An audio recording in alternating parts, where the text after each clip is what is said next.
This program is designed to provide general information with regards to the subject matters covered. This information is given with the understanding that neither the hosts, guests, sponsors, or station are engaged in rendering any specific and personal, medical, financial, legal, counseling, professional service, or any advice. You should seek the services of competent professionals before applying or trying any suggested ideas.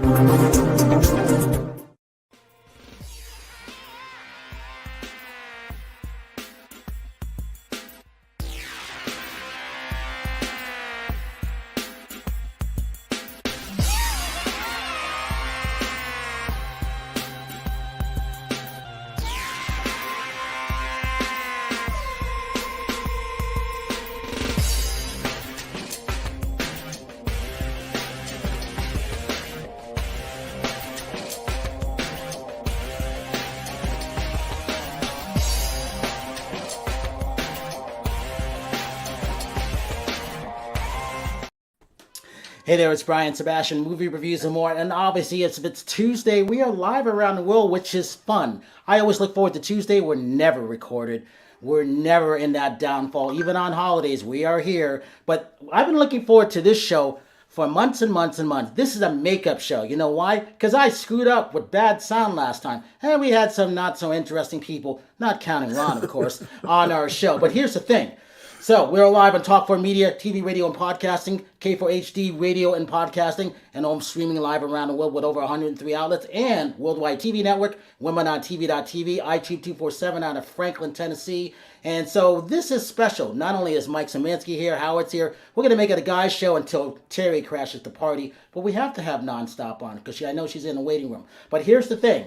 He's a Hollywood legend. He's an icon. He hosted Set the Record Straight, and he's still setting the record straight after all these years. He's had Tab Hunter, Tippi Hedren, Cliff Robertson, Lauren Bacall, Jane Russell, Tony Curtis, his brother, on those shows, and they were really good shows, and they're classic. He's that last, I got to call him this, he's that last Hollywood expert out there. I don't know if there's another one out there because, sadly, a lot of our friends and the people that he know are passed away. So I call them living legends. But also, he's that actor, producer, director. He's that cool man around town. We have to say that because he is. But also, he's on that great show, Jimmy Star with Ron Russell show. Over 1 billion downloads. I'm not done yet, Ron. You just hold back. Over 1 billion downloads. We got to say that. And 4.5 million views. I think it's higher than that weekly and still counting. So he's that one. He's that one. Oh, yes. They have the #1 internet show on the web still. And no one's going to beat him until something happens to Ron and Jimmy, and I'm going to sneak up behind him. But I'm going to always pay homage to him because they're our friends. It's the one and only Ron Russell. Ron, don't say anything yet because here's the thing. We got from Nashville, Tennessee, we got the one and only Howard Wiggins.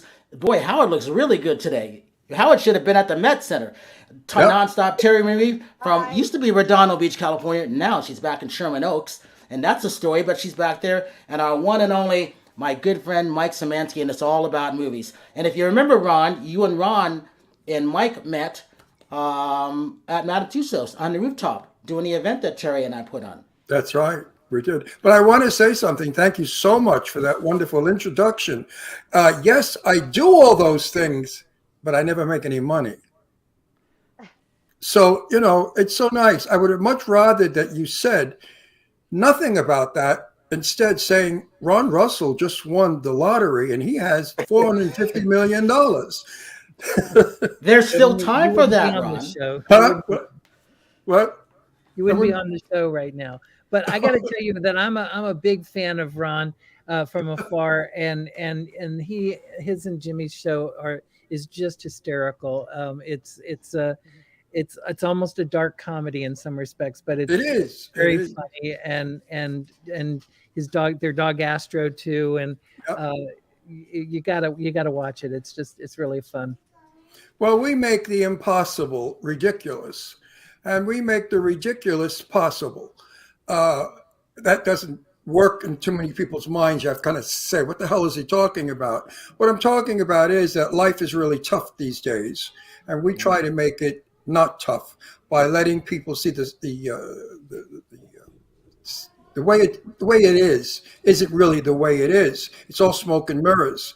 And sometimes we see through the smoke and mirrors and we get upset because we're not happy with what's going on in our country. I'm not going to go political today because I don't want Brian to beat me up. No. This show is specifically set up because to talk about things like that. We don't always get the opportunities because we don't have a person who can set the record straight. Hence, I'd like to set one record straight. I'm sick and tired of spending $120 to fill up the car. I am really tired to buy a butter at $8 a thing or whatever. I'm tired of going grocery shopping, and we blow. I'm not lying to you. Jimmy said this to me, and I couldn't believe it. Almost $1,000 a week. Oh my God! Can you believe that? Can you believe that? Hi, baby. I said, Jimmy, you're lying. He said, Ron, every time we go to the supermarket, we go every night, by the way. I'm old-fashioned. I shop every night. We spend $60, $70, $80 times a month. I don't mean a week. I mean a month. No, I have to ask Jimmy again if that's a week. Or anyway, it's a ridiculous amount of money for gas. Everything is just super duper high, but salaries haven't gone up. And how people do it, I don't know. I know that we have a lot of guests that come on our show that after the show is over, we speak privately. And they say, Ron, I couldn't agree with you because of my politics and I'll lose a lot of fans. But I do agree with what you say. And I say, this is the trouble with America. We have been forced into being afraid to speak out about what we don't like because the president of the United States today is telling us how wonderful everything is, and we can't go against what the president says. He says we've had the best economy ever, and it's all bullshit. May I say that? Well, you've already said it, but here's the thing. Terri, the reason why, Ron, why Terry's laughing because she and I would fight over this over years because she agrees and I agree, in different ways. But here's one thing that's been getting to me. I got to start off with this, ageism. I don't like the fact that people say if you're 80 or over, or 50 or over, or 70, it does not matter. Ron, I'll let you take it away from there. Oh, you've been reading my post all week on Facebook. I always read your posts. What are you talking about? I am so tired. I mean, I love the compliment when people say how nice I look, but I don't like what follows it. Ron, you look wonderful for your age. What the hell am I supposed to look like? I'll be 83 in 2 weeks. Now, what am I supposed to look like in 2 weeks? A corpse? I mean, not like you now. An Egyptian mummy? Simply say you look not. I don't say to anyone, you look nice for 32, you look nice for 49. I just say you look wonderful. Like she's beautiful for 23 years old, right? Do I get I love you points for that? Ron, that brings up a good point. One of the issues that came up on your show recently was you called women beautiful, and they took I got in trouble. Did you really? I'm interested in hearing from Terri Marie about that because you were talking about politeness and in the world today and how it's kind of gone out the window. And here you're complimenting two women who are on your show, and you actually scrapped the show. You're not even going to air it. It was pulled. It'll never be aired. It'll never really? be seen. Yes. Talk about that. Talk about it. Listen, I didn't know who these two broads were. I never heard of them. Jimmy said they were kid actors that grew up. I said, okay, we'll play. One was... Well, Ron, let me stop you there real quick and let you lit. Mike, we had that problem on our last show, the same thing. And that's what led to something. That's why I wanted Ron on because they didn't understand. This was for Ron. They begged to come on this show, and I'm like, I don't see it working. In the end, it didn't work. That's one show I regret doing because this was shut up for Ron, and they wanted to come on, and they didn't respect him, and I didn't like that, and Ron didn't like that. It was not a good show. No, anyone that has an opinion today that's old, the young will attack. Because we're old, we're senile, we're stupid, we're old-fashioned, and we're all from Hollywood with Betty Davis, Joan Crawford, okay? We're nowhere in the planet today. We simply don't exist. We're invisible. And this is what pisses me off. These two broads came on. One was absolutely drop-dead gorgeous. She was probably one of the most beautiful women I've ever seen. She was Dutch. She was blonde. She had chiseled features, a beautiful smile, teeth. She was breathtaking. And I said to her, how beautiful you are. She was highly offended. That's crazy to me. Well, she's a woke. Those woke people. Oh yeah, I know. She said, telling me I'm beautiful will make an ugly woman feel ugly. Well, too bad for the ugly woman. Now, what can I tell you? Those are the breaks in life. We're all not born thin, gorgeous, and rich. We're all not Marilyn Monroe. Ron, can I say something? Sure. Anyway, it's so good to see you, and I'm so glad to be here today. But I good just to see you. Your hair got long. You let your hair grow really long. It looks good. Yeah. Extensions? Extensions? Yeah, it's extensions. Yeah. Okay. They look good. I'm a fake diva. I admit it. That's okay. There's nothing wrong with that. But also, there's several things I want to say about this, and I don't really talk about politics anymore because it just gets me in trouble. Because I agree with you on. I'm always in trouble. Oh well, I'm trying not to get in trouble anymore, but. There's so many things that are just so crazy to me, to some of girls that age, because I have been attacked. First of all, it's nice to be all men. I'm only a woman today. This is a new one, Brian. Usually it's all Brian and all women. But anyway, my point is that I will get attacked, and most social media influencers do get attacked by younger women just saying, "Oh, you're old." Like, really? Okay, so I'm in my early. You're old. Yeah, I'm old because you're old. Yes. What the hell am I? Well, Rebel, you couldn't have gotten any more perfect than that. Put that picture of Terri up. It's worse if you're a woman and when you're in your 50s. These girls they think that they're not going to turn 50 one day. I'm like, one day you're going to be 52 and you're going to wish you looked like me. So take care of me. I take care of myself, and I'm proud of myself that I've lived. And you look better than most, my dear. Better than most. Well, I just think it's really funny though that you can't say the girl's beautiful, but then you cannot.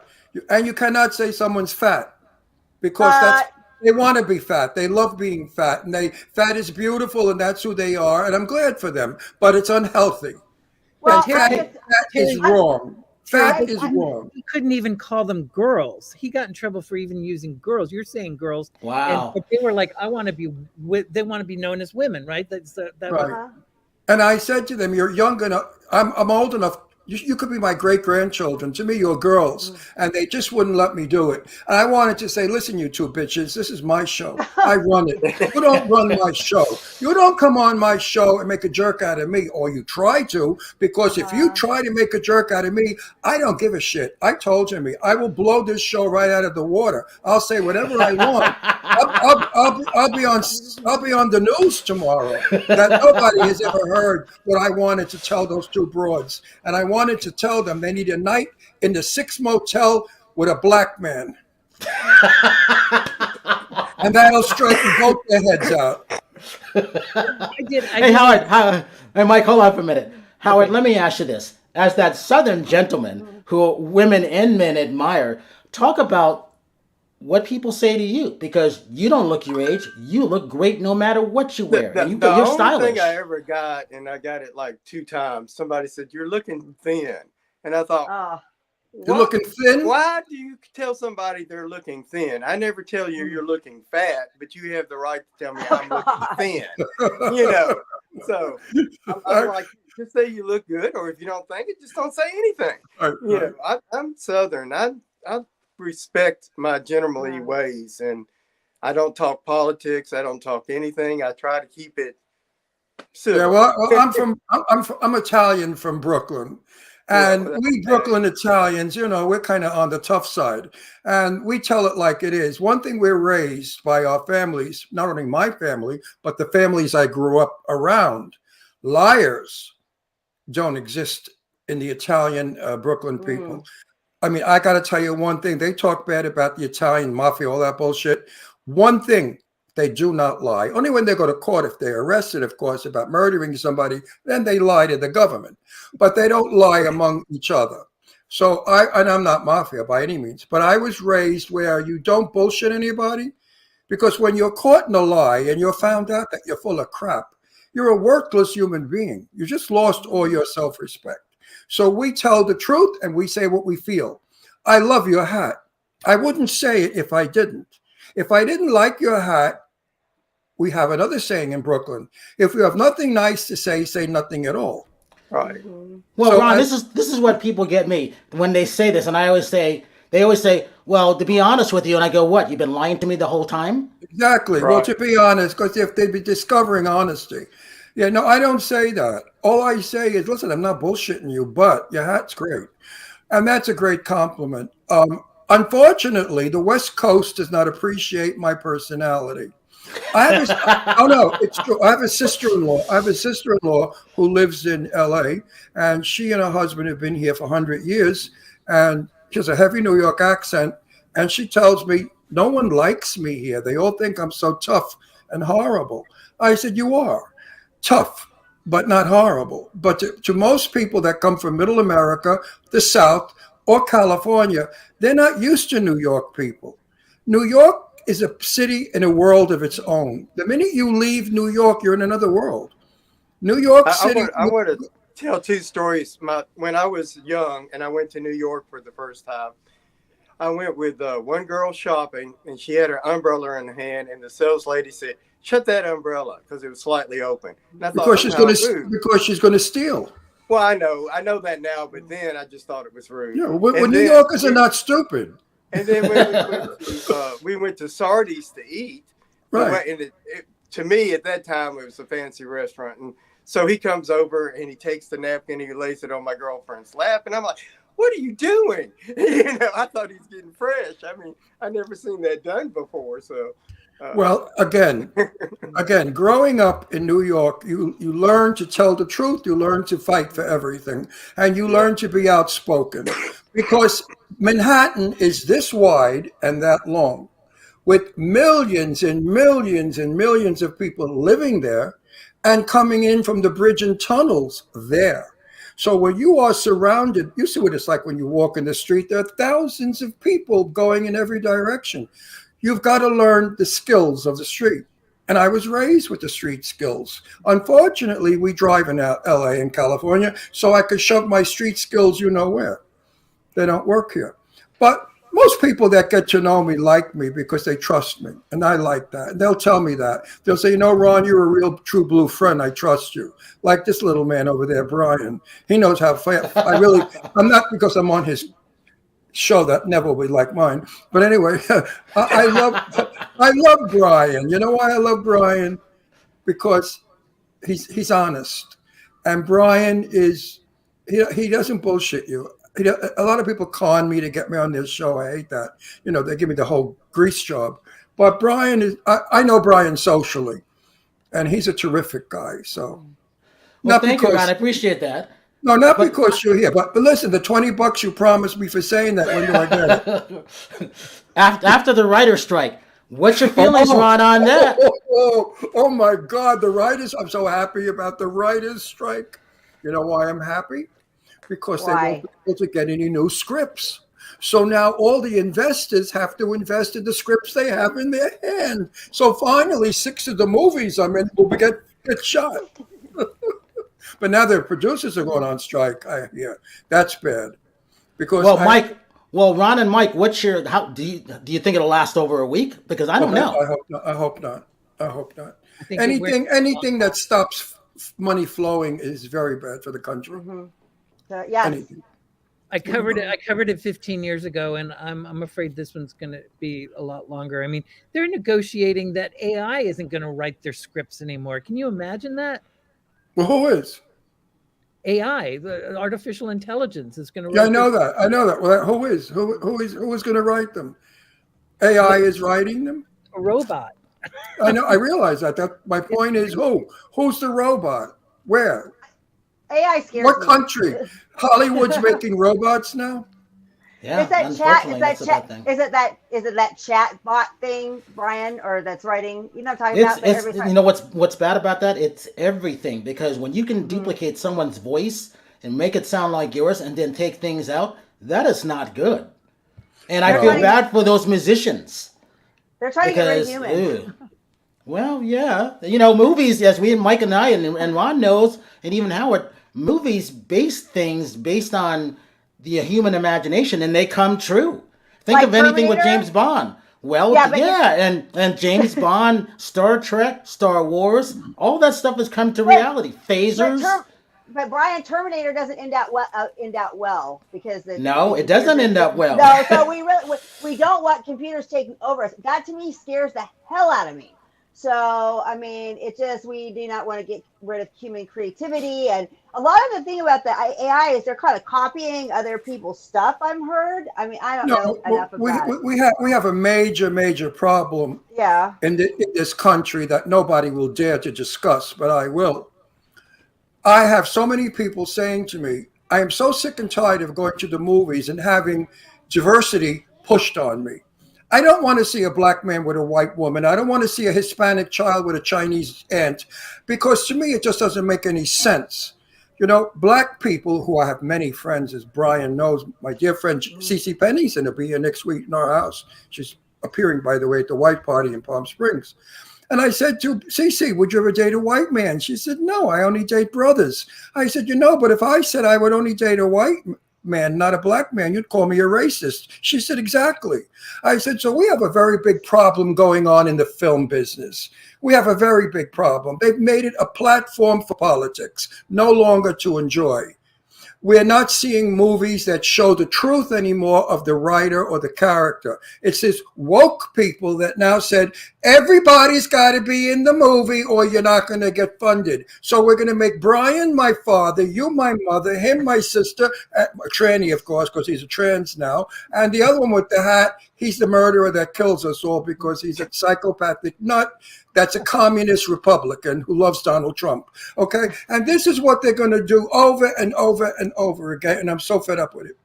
I love diversity. I had diversity in 1956. The first gay bar I went to, I saw my friend Tommy making out with a black boy that was his boyfriend, dancing a slow dance to Peggy Lee's Fever. Okay. So I have diversity all my life. I don't understand the problem of black, white, yellow, brown. I don't get it. Also, I'm from New York, where we're all one color anyway. We don't have that shit like other parts of the country. So I find it so offensive that they say, this is what you must be. There are a lot of white people I know that said, my kid better never bring home a black one. I'll throw her right out or him out. I've heard it. And I said to myself, you should be so lucky that your kid, that ugly fat thing that she is, should only get a black guy. I mean, really, I get very upset about it, but I keep my mouth shut because I don't want to make a war or lose my friends. But I am very opposed to this sudden, let's get together, let's all be one America. And meanwhile, we've never been as divided as we are now. We are so divided, it's pathetic. And who did it? Media. I'm media. And Brian, we're media, but we're ashamed of media today when it lies to the public.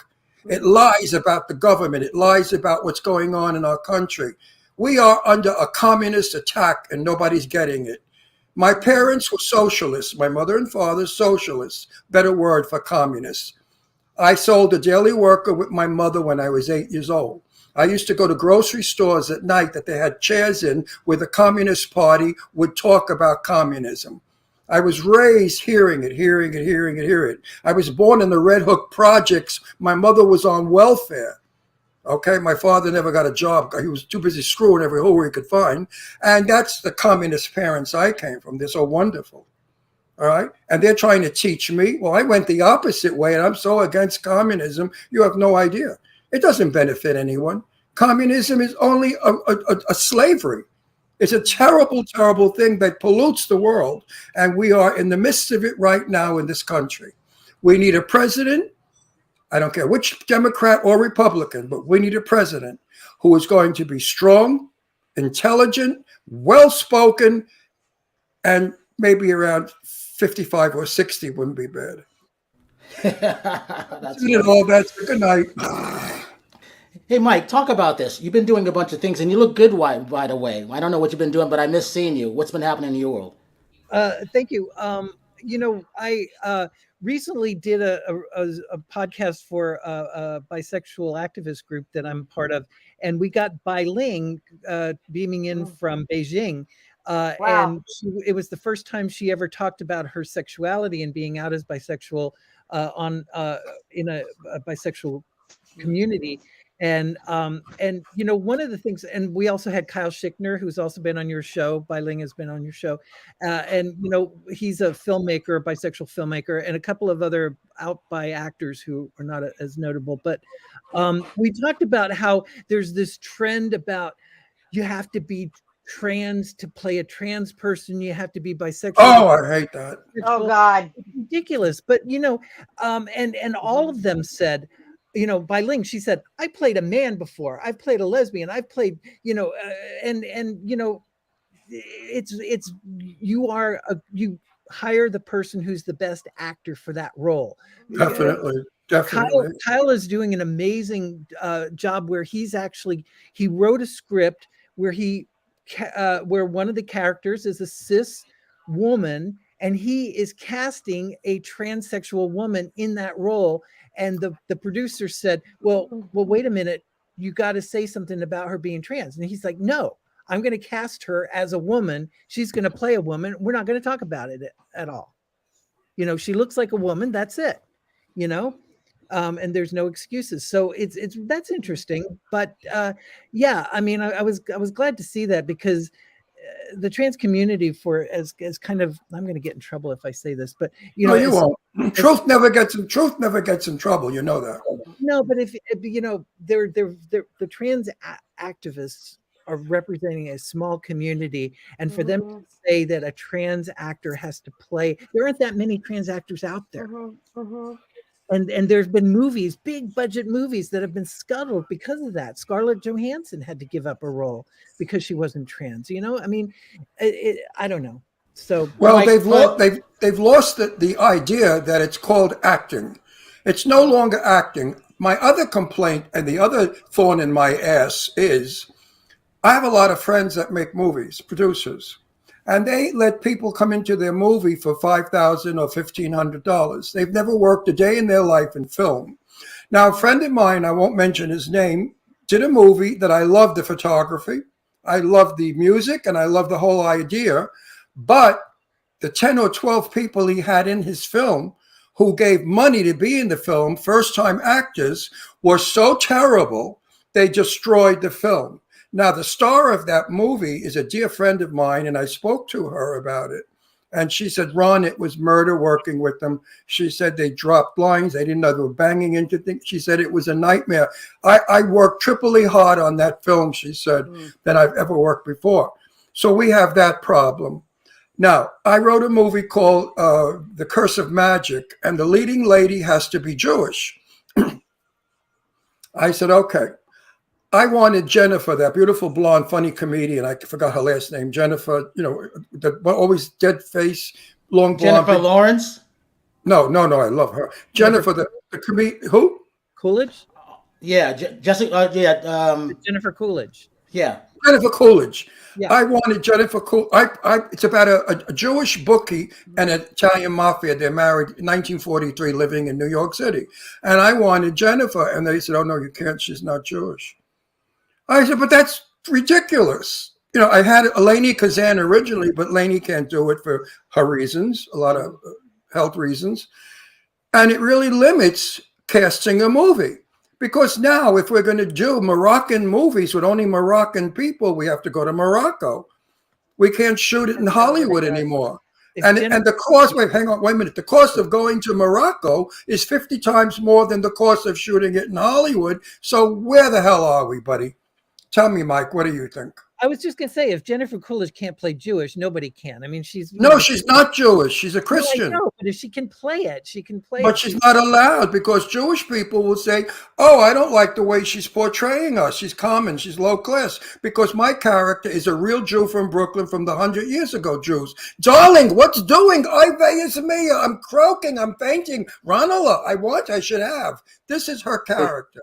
These are the Jewish. But these are the Jewish people that I grew up. My father was Jewish. I'm allowed. But I mean, I grew up with these Jewish people. I know who they are. They're Brooklyn Jews. They're wonderful people. But they won't be offended. But the high-class waspy Jew, who's now become a Protestant Jew, you know, the kind that changed their last name from Schwartz to Silver or something, those people will say, oh, do not portray Jewish people that way. We get highly offended. Well, tough shit, baby, because back in 1943 during the war, that's what people were like. We're portraying a history piece. Hey, Mike, give the audience an idea of where you came from, your background, and all the things that you have done, followed by Howard. Well, I've interviewed a lot of celebrities, not as much as Ron has, but you're not as old. Yeah, I'm 60. You got 23 years to go. And Brian and I have we met covering Oscars together. I've covered 30 Oscars, and wrote for Entertainment Weekly, Us Magazine, Zap to It, a lot of USA Today. USA Today. So, but and now I'm kind of forced into retirement. I still have I do some reviews for a really nice site called Dreamweaver. Hang on, stop, halt, do not go any further. Forced into retirement? Please explain that. Well, I have multiple sclerosis, so I've. Okay. Due to illness, okay. Yeah, but I still write, and I enjoy writing. I have my own website on medium.com, and also I write for dreamweaverarts.org, which is a beautiful site that Brian introduced me to. So I'm having fun with that. And I got to tell you, I have been covering and writing about these small movies, these small independent films and documentaries that I love. And yet when I go and pay and I'm looking for a movie, my sister and I go to see that Renfield movie, it's like, oh my God, that's horrible. I mean, we love Nick Cage and stuff, but why can't these small movies are so much better and really well written and well acted? I have a lot of them on my medium.com site, but I am amazed. I don't know why people are going to movies if they're just keep pouring out such crap. I don't. Well, because they are. Jimmy and I get 1 million scripts on our computer. I swear to God, if I showed you my computer in the morning mail, I must have 10, 12, 15 scripts. Everybody from all over the world sends me scripts, even in Japanese. I don't read Japanese, of course. But anyway, some of the scripts I start off with and read are really good. And I'll throw them at Jimmy. I'll say, hey, Jim, I want you to read this one. He said, nope, never going to happen. I said, but baby, why? It's a good script. He said, that's why it's never going to happen. There's no blood, guts, shooting, rape, or homosexuality, or child abuse, or pedophilia. I said, oh, okay. Is that what we're doing today? He said, any movie that's a success shows the dark side of the world. You cannot do a wonderful movie like, let's take for an example, 3 Coins in the Fountain, if you remember that movie, or Love is a Many Splendid Thing with Jennifer Jones and William Holden. These were wonderful love stories that showed the beauty of the world, showed the beauty of humanity. Today, everything is dark, dirty, sweaty, water, rusty, gray, killing, blood, eyeballs, shoot, kill. I'm in those junky movies, okay? I made a lot of them. No, I made a lot of them, but I'm never killed in them. Is it true, Ron, you're not going to do any more of those bad movies? No, I'm not. Listen, my very dear friend, I can't give his name, who I love, I was in 2 of them, and he wants me in the 3rd. And I said, absolutely, I will do the 3rd for you, but that's it. After the 3rd one, I'm done. I play General in Milan. It's Clown Motel. And I will do the 3rd one, and then that's it. Because now Jimmy is skyrocketing as far as production goes. Jimmy is up there with the big boys now. And I'm in a movie, and not because of Jimmy, by the way, but because of the producer who has seen some of my work in a movie called Death House, which we're shooting in November. And it's got a major, major star that I play his father. And it happens to be a thriller, spooky movie, not a chop 'em up, bloody, nothing stupid story where 10 people go in a room and one by one they all get killed off. That you see it all the time. So yes, I am changing my forte because I did legitimate stage, I did television, and I was in nice movies over the years. And I don't really want to die being known as a horror actor or whatever the hell they call us. That's Howard, I'm better than that. Well, you are good, and again, from that person who's not that actor, whose job is to help promote those movies, whether I like them or not, there's always an audience out there. That's what we're supposed to do, and a lot of people have forgotten that. Mike hasn't forgotten that. I mean, we still go out and pay to see movies. It's not easy all the time. Howard, let me ask you this: tell everybody who you are, what you're doing. And also, I always wanted to know the Southern point of view from Nashville, Tennessee, Brentwood, Greenwood, the area where you live. What they're thinking of Hollywood these days, and how will the writers' strikes really affect them too in Nashville? Because there's a lot of talent there. What I miss is the kind of what Ron was hinting at. There's no variety. There's no choice. I am an American. I have a choice. Do I want to see a comedy? Do I want to see a romance? Do I want to see a horror movie? Not everybody. You can't please everybody no matter what you do. But everybody has the type of movie they want to see. And when you dictate what's going on and to a certain audience, then you're raising everybody else in that generation to have no choice. That's what they're going to watch. That's what they're trained to watch. Yeah. And I think it's communist too. I don't think you're taking I think you're taking away our right to know, to create and judge what we want for ourselves. Correct. Don't you think that suggests a little bit of communism?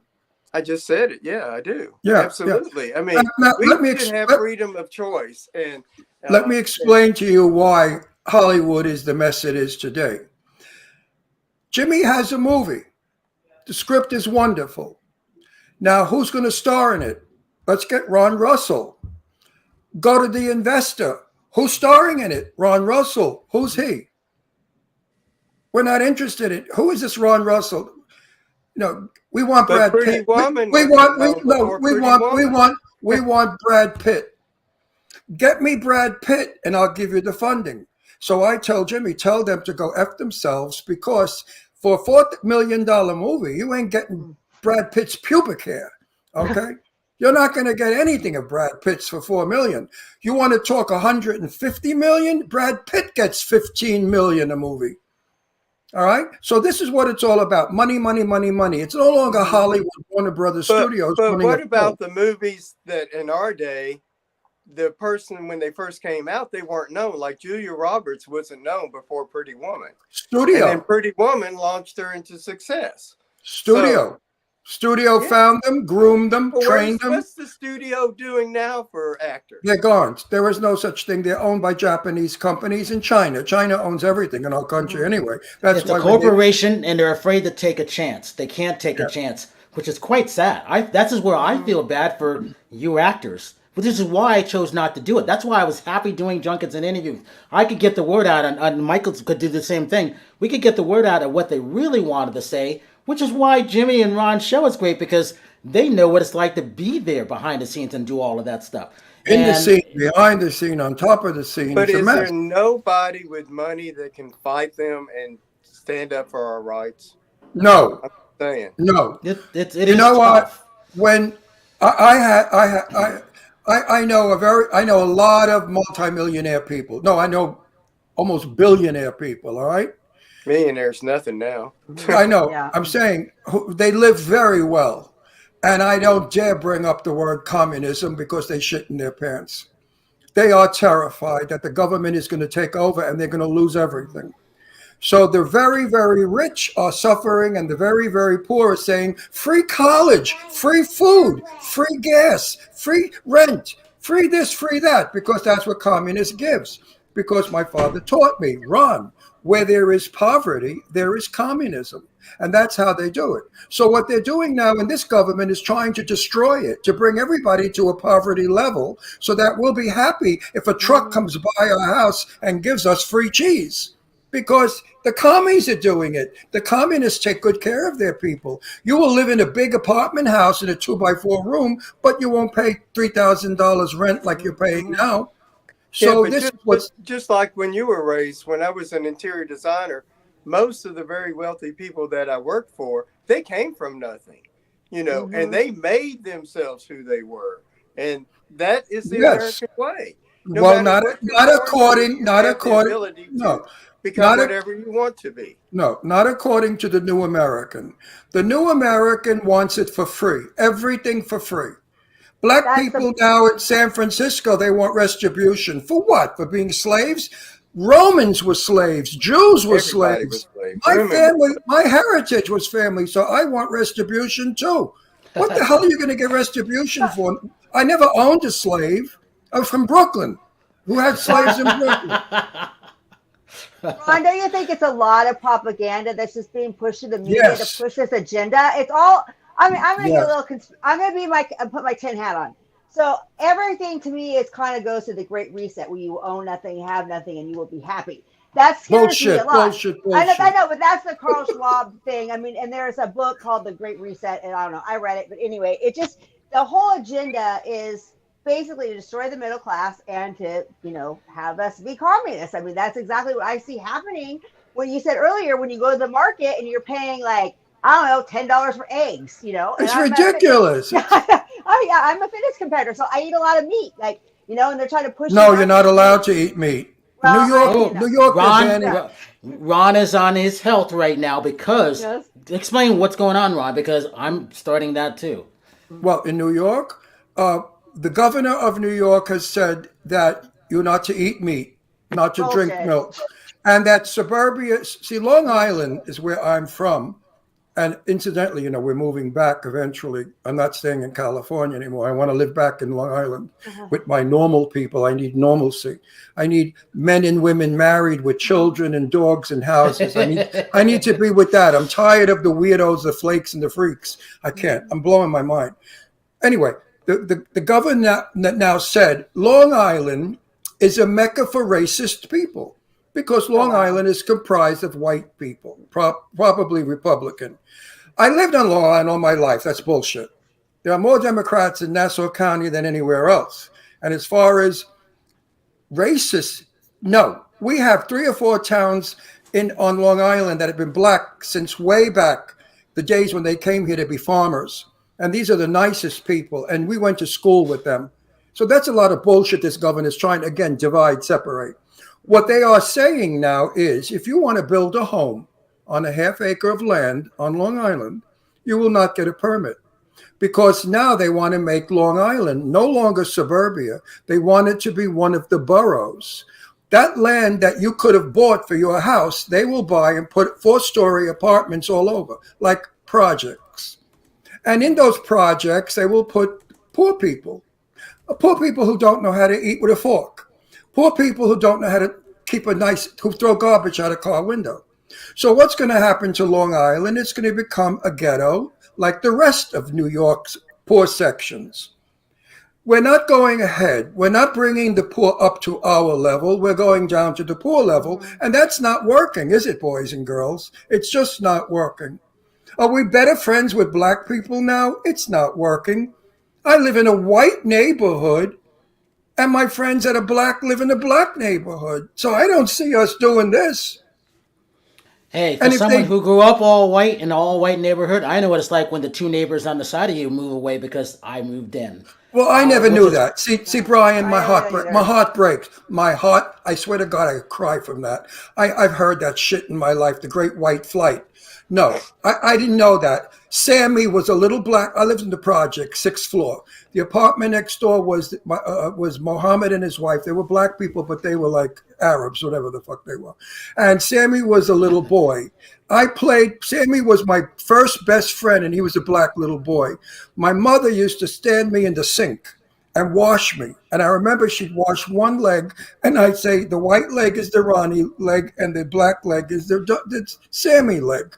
That's all I knew. No, seriously, that's how I grew up thinking. So many of my friends think the same way.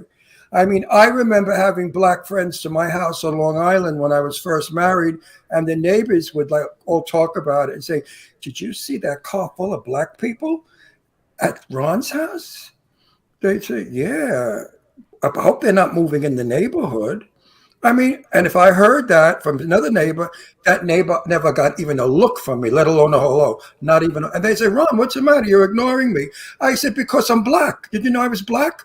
I'm like Lena Horne." I said, "I'm really a Negro man with white skin." And I did. I said that. I swear to God, I said that. And they got the point. Hey, Mayor. I want to say hi to also Stanley from Bali. But here's the thing. Howard, tell us about this video. I'm not going to play the music, but I want us to tell us about what this was on and what you learned. Yeah. Go for it. Well, I'm, a fashion horse, and this is Any Old Arn Company, and I'm wearing one of their jackets, and I just wore that hat just to be outrageous. So love the hat. But yeah, I love the I want that jacket. Last time I was Johnny Depp on the movies and reviews, so you don't know what to expect from me. That's what I like about your life. The unexpected. It's far more exciting than the same thing over and over and over. That's a beautiful. I would wear that jacket to the next red carpet I go to. Yeah. I would wear that in a minute. All right, we got about 5 minutes. So, Howard, talk about what you're wearing, talk about the hat, and what's behind you in the room. Shake your ass like you made money with it once. Well, when I was growing up, we had a rec room upstairs, and Elvis was popular. And my parents would call me up there and say, "Come up here and shake like Elvis." So I've always done that. It's good. But that jacket's beautiful. I love it. Oh, thank you. Today I just threw something that was in my closet on when I'm in the guest bedroom again.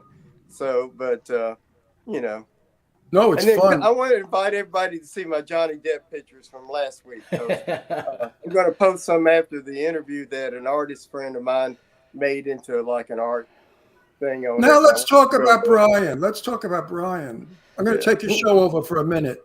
What do you want to know? Go ahead. Every time I'm with Brian, he is with the most beautiful women with the biggest tits, ass, body, legs of death, beautiful, beautiful girls. And I whisper, "Which one is yours?" "Oh, they're just my friends." He's a liar. He's a liar, or he's gay. No, they are my friends. No, you're a closet gay liar. You're in a closet. No, you know what? No, you know what it is? I just haven't found the right one. Come on, Brian. No. That's really what it is. Oh, Brian. No, I refuse to settle. Listen, I'm bisexual. I found 4 of them. I would bang in a minute. Yeah, but you look like Tony Curtis and Ron Russell put together. Yeah, right. That's a great thing. No, that's really what it is. I always say this. There's a lot of them out there, but the whole thing is I'm not going to be suckered in, and I don't believe in getting married and all of a sudden, divorcing 8 days later. I grew up saying if you find the right one, it's the right one. I just haven't had that yet. You know what? Let's put it this way. The pistol can get rusty over time and don't work anymore, so you better move it. Well, I'm pretty healthy, so I stay in shape. I walk a lot, so I'm doing good. But the thing, Brian doesn't settle down in one spot. He's around the whole country all the time. Yeah. I know that. Speaking of that, I will be up in Northern California real soon, and that's going to be the spot. At that point, not everybody's coming to that ranch, and that you talk about confidence and everything like that. Our ranch is going to be that sanctuary. And I heard it's important. A friend of mine just came down from San Francisco. He moved to Palm Springs. And he said, "Ron, you will not believe what's happened to San Francisco."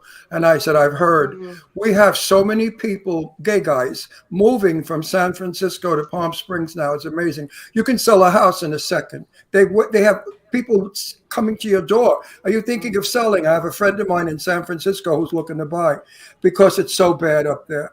Because gay people have never been abused and beaten and treated as poorly as they are now in San Francisco. So if anybody that's gay goes to San Francisco, be careful.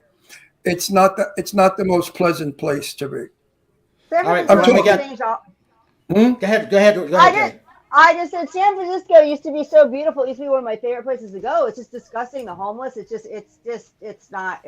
And the whole thinking. Everybody's thinking is bad now. Nobody's up there. It's just disgusting. LA is turned to garbage. LA is garbage. I remember I came to Los Angeles in 1949. I was 9 years old. I took the trolley car on Santa Monica Boulevard to get off at Poinsettia where we lived. I mean, it was country. It was beautiful. The air was beautiful. The orange groves. It was a beautiful place to be. And now that same neighborhood, you don't even want to walk there. All right, Rachel, Rebel, we got about, let's see, let's show 30 seconds of Dream River, and then I'm going to end it.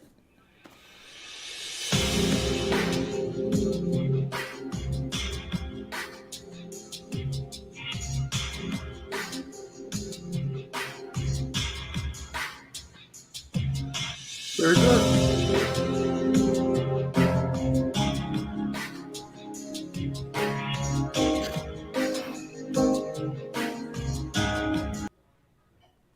Well, you're starting to talk about this, so we'll show more next week, but it really is, it's getting back to, I want stuff that's environmentally friendly, good, healthy food, good soil to grow that great food on. Ron, you know what that's like when it comes to gardening and everything like that. So, Ron, we're going to have you back at the end of summer because you're going to have a lot to talk about going into the fall and what you've done at the end, by the end of the summer. Well, I hope I have all positive things to talk about next time. Well, that'll be the good thing about that. Connecting with oneself, that's what it's all about. So, Terri Marie, give your social media links. Go for it. Terri Marie nonstop on all platforms, and then my website is Terri Marie Official, where all my hosting and fitness stuff is. Howard Wiggins, go for it. Howard Wiggins, Facebook. Just Facebook, Howard Wiggins. Mike Samanti, social media links. Mike SCY, the writer, .medium.com. And Ron Russell. Everybody tune into his show tomorrow with Jimmy Starr. Yes. I don't know who your guests are, but I love seeing Sherry Davis on it. I love when you talk about Sherry Belafonte, and we miss Harry Belafonte. Oh, Sherry. One of my favorite things. Sherry Belafonte is one of the loveliest people I know and a dear friend. And sad as it is, I found out that she really never knew him. Mm-hmm. Yeah. Yeah. What a great documentary on that. She never knew him. No, she told me the story at a party, a cocktail party once, and I was shocked at the story, how she never really knew him, but loved him anyway. But Sherry Belafonte is a terrific gal. She's married to a soap opera star, and she can cook. God, can she cook. And with that, delicious. We got to go. So check out Ron Russell's. Every time he's right, read everything. It's specific. It's really good. It's really detailed. He's one of the best writers I've seen out there. So I want to thank everybody about that. Again, have a good night tonight. A better day tomorrow. You see someone without a smile like Howard does all the time, give them one of yours because the world needs it. I'm Brian Sebastian. This is Movie Reviews and More, and we will see you next week.